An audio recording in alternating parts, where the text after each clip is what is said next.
Diary.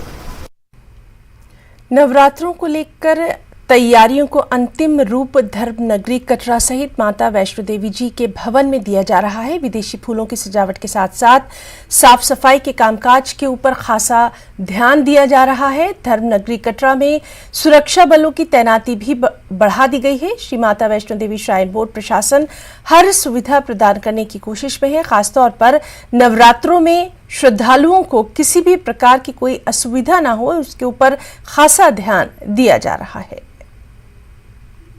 आगामी नवरात्रों को लेकर के श्री माता वैष्णो देवी जी श्राइन बोर्ड प्रशासन लगातार दिन रात काम कर रहा है। फूलों के साथ जो है भवन सहित आदर्श शिविर कटरा को जो है वो दुल्हन की तरह सजाया जा रहा है। श्रद्धालुओं से ही जानने की कोशिश करते हैं कि किस प्रकार से उनको इस समय धर्मनगरी दिखाई दे रही है। आप अपना नाम बताएं और सजावट किस प्रकार से देखने को मिल रही है। अभी नवरात्रे जो है कुछ दिन के बाद जो है शुरू होने वाले हैं। हम राजस्थान उदयपुर से आए हैं। मेरा नाम राहुल कुमार है। हम लोग आए हैं सारे दोस्त माता जी का दर्शन करने नवरात्रि से पूर्व, और यहाँ पे तैयारी देख के मन खुश हो गया, आनंद आ गया। इतना बढ़िया दिख रहा है यहाँ पे, सब कुछ मजा आ गया।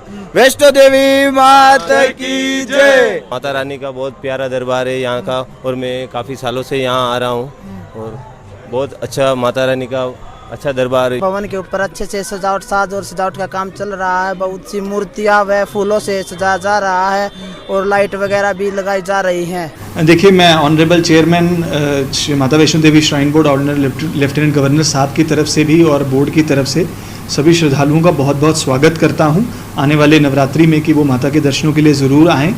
हमारी कोशिश रहती है कि हर साल हम यात्रियों के फीडबैक के बेसिस के ऊपर फैसिलिटीज़ को अपग्रेड कर सकें, इम्प्रूव कर सकें। इस साल भी हमारी वैसी ही कुछ कोशिश है।